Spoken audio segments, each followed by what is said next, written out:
14h30, bienvenue dans votre ultime rendez-vous de ce Paris Direct. C'est derrière l'image, comme chaque jour, on prend le temps de décrypter l'info à partir d'une photo qui nous parle et qui fait sens. Une photo aujourd'hui militante avec vous, Karim Yaoui. Bonjour. Karim, une photo qui raconte une histoire de lutte et d'incompréhension. C'est l'histoire de la Nouvelle-Calédonie. Oui, on va découvrir cette photo, l'histoire d'une lutte entre des communautés qui aiment la même terre, mais qui ne rêvent pas toujours du même avenir. Cette photo, elle représente un homme calmement attablé, de dos, avec un t-shirt coloré, où l'on peut lire un slogan « Non au dégel du corps électoral, l'avenir du pays ne s'écrira pas contre nous et rien ne s'écrira sans nous ». Alors on l'a bien compris, c'est un militant indépendantiste qui lutte pour l'indépendance de la Nouvelle-Calédonie et qui rejette toute idée de dégel du corps électoral, ce dégel du corps électoral qui est un petit peu la pierre d'achoppement et la raison pour laquelle le caillou s'est enflammé ces dernières années. Voilà, il y a ce point serré et ce point levé, on le voit bien ici. Elle nous vient d'où cette histoire de corps électoral? Alors c'est une spécificité de la Nouvelle-Calédonie. Pour les indépendantistes, c'est un acquis irrévocable. On va découvrir une carte de ce qu'on appelle le caillou, la Nouvelle-Calédonie, qui se trouve à des dizaines de milliers de kilomètres de la France. Eh bien, en Nouvelle-Calédonie, il y a 3 provinces qui ont des pouvoirs plus importants que les régions en France. Eh bien, pour les élections provinciales, tout le monde n'a pas le droit de voter, c'est-à-dire les gens arrivés après 1998 n'ont pas le droit de voter à des élections pourtant cruciales pour le quotidien des habitants de Nouvelle-Calédonie.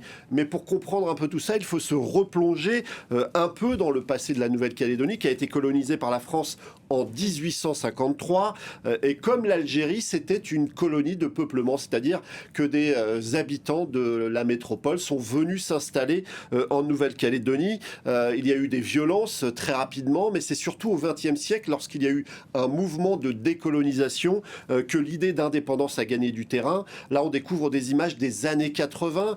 Il y a eu des poussées de fièvre, notamment du côté de Nouméa, entre indépendantistes et anti-indépendantistes. La situation va devenir totalement incontrôlable. Des violences qui vont aboutir notamment à un épisode tragique dans la grotte d'Ouvéa, où plusieurs indépendantistes sont tués, ainsi que 2 gendarmes français.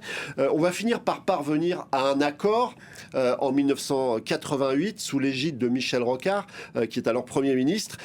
Écoutez cette déclaration de Michel Rocard qui fait face à un indépendantiste. Et à l'époque, on ne parle pas d'indépendance et l'avenir de la Nouvelle-Calédonie, on considère qu'il va s'inscrire à l'ombre du drapeau français. Regardez cette archive, on est en septembre 1988. Ceci est le symbole de la lutte pour la survie du peuple. Le drapeau, symbole de la jeunesse. Et cette jeunesse ne vous demande que ce drapeau grandisse à l'ombre de la voie. Tout emblème a sa dignité. Je représente ici la République française et ses lois. Elles sont compatibles avec l'authenticité, l'identité culturelle de chaque peuple.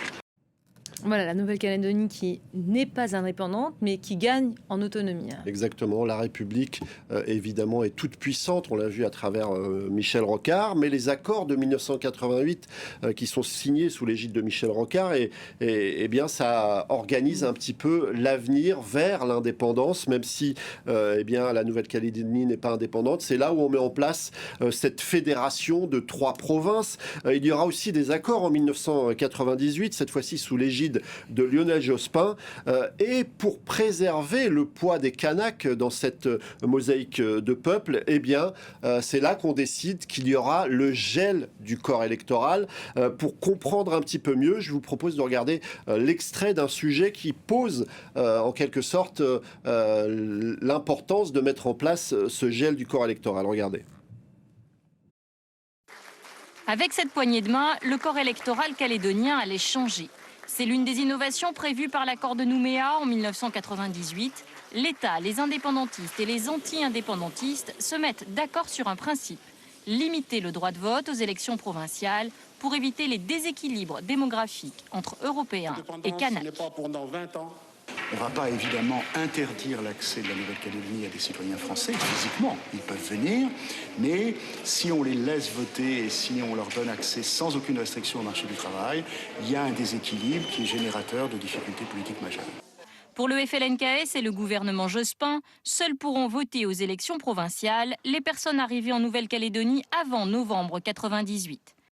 Alors vous l'avez bien compris, ce gel du corps électoral, c'est pour préserver en quelque sorte le poids politique des Kanaks du côté de la Nouvelle-Calédonie. Et je vous propose de regarder une petite infographie qui date pour les chiffres de 2019. Et on voit que les Kanaks sont le peuple premier de Nouvelle-Calédonie, ils sont aussi la première communauté, mais on voit aussi que si les Européens s'allient aux autres communautés qui composent la Nouvelle-Calédonie, notamment les Wallisiens et Futuniens, qui représentent à peu près 8%, eh bien, ils sont en capacité de mettre en minorité les Kanaks. Et donc, ce gel électoral, c'était pour permettre aux Kanaks d'exister politiquement et de porter leur discours indépendantiste. Voilà pourquoi c'est important, ce gel du corps électoral pour les indépendantistes. Et d'ailleurs, pendant des années, les gouvernements successifs n'ont pas remis en question ce gel du corps électoral. Oui, on va découvrir quelques images, notamment de Jacques Chirac, qui se déplace là-bas en 2003, au programme des danses traditionnelles. Et puis Jacques Chirac, qui aime la bonne chair, va se faire plaisir avec un plat de patates douces et de viande, mais aucunement il n'est question de remettre en question ce qui a été mis en place avec ce corps électoral qui a été gelé. Au contraire, il va confirmer cela, Jacques Chirac. Un petit peu plus tard, François Hollande, lui, fera très attention à ne pas prendre parti pour les indépendantistes ou pour les anti-indépendantistes. Regardez cet extrait d'un reportage diffusé en 2014. François Hollande était en déplacement du côté de la Nouvelle-Calédonie et il marche sur des œufs. François Hollande a voulu apporter un message de réconciliation. Il s'est recueilli sur la tombe de Jean-Marie Djibaou, le leader kanak, puis sur celle de Jacques Lafleur, le caldoche qui voulait une Calédonie française. Ces deux hommes avaient signé les accords de Matignon en 1988. Ces deux hommes se sont levés et ont décidé de se serrer la main. François Hollande se refuse à prendre parti entre les indépendantistes et les loyalistes favorables au maintien dans la République française. Voilà, et c'est justement la fin de cette posture de neutralité qui va finir par mettre le feu aux poudres, provoquer des émeutes. On s'en souvient très bien, c'était il n'y a pas si longtemps que ça, en 2024. Exactement, et l'homme qui sera en quelque sorte au cœur de cette violence qui va ressurgir, c'est le ministre de l'Intérieur et des Outre-mer, Gérald Darmanin, qui donc s'occupe de ce dossier à cette époque-là. Après 3 référendums où l'idée d'indépendance a été rejetée, il estime que désormais, une partie de ceux qui étaient exclus du vote pour les élections provinciales doivent pouvoir glisser un bulletin dans l'urne. On a retrouvé sur le site de la chaîne Public Sénat l'argumentaire du ministre à l'époque. Je vous propose de l'écouter. Après 3 référendums d'autodétermination qui ont conclu au maintien sans contestation de la Nouvelle-Calédonie dans la République française, il n'est effectivement plus acceptable, nous le croyons, sur le plan juridique comme sur le plan politique, d'exclure systématiquement du suffrage tous les citoyens français qui se sont installés après 1998 sur le territoire. Chacun constatera que cela fait plus de 26 ans. Et donc de voir des Calédoniens nés en Calédonie ne pas pouvoir voter pour des élections locales. Alors cet argumentaire, évidemment, il va être rejeté par les indépendantistes qui soulignent que certes, il y a eu 3 référendums, mais entre le premier et le deuxième, l'écart s'est resserré. Et surtout, ils rejettent le résultat du 3e référendum parce qu'ils considèrent qu'il n'y a pas eu assez de temps entre 2020 et 2021. Et surtout parce qu'il a été organisé en plein Covid.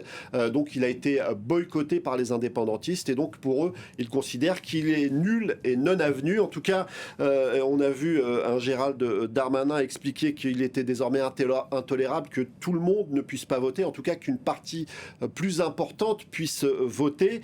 Tout ça va avoir des conséquences désastreuses, notamment avec des émeutes, des affrontements, des morts et une facture économique catastrophique pour la Nouvelle-Calédonie qui a encore bien du mal à s'en remettre. Mais surtout, ça va fracturer durablement la population. Nos confrères de France 2 étaient allés du côté de la Nouvelle-Calédonie pour recueillir le sentiment des indépendantistes et des anti-indépendantistes. Regardez ce reportage diffusé en septembre 2024 sur France Télévisions. Le drapeau kanak en étendard, ils occupent ce rond-point de Nouméa. Ce sont les indépendantistes de la première heure, tous mobilisés depuis 4 mois. Nos revendications, elles ont pris l'ampleur qu'elles prennent actuellement parce que le sang a été versé. Et par hommage pour ces gens, ces jeunes qui sont morts, on va aller décrocher le drapeau de la liberté. Celui-là qui flotte. L'objectif, c'est l'indépendance, pleine et entière. L'objectif, c'est l'indépendance pour l'avenir de nos enfants. Et à quelques mètres de là, des non-indépendantistes qui, eux, se barricadent. Symbole d'une Nouvelle-Calédonie qui ne se parle plus. Ici, c'est le drapeau français qui s'affiche partout. Tous habitent sur l'île depuis de nombreuses années, mais aucun ne voit de solution politique à court terme. Je ne suis pas très serein parce que je ne vois pas comment on peut trouver un accord. En tout cas, on ne peut pas trouver un accord avec les gens de la CCAT et les gens de l'UC.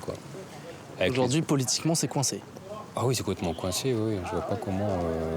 Il faudrait que chacun fasse un compromis, je vois pas quel compromis on pourrait faire. Aujourd'hui, le vivre ensemble, il n'existe plus.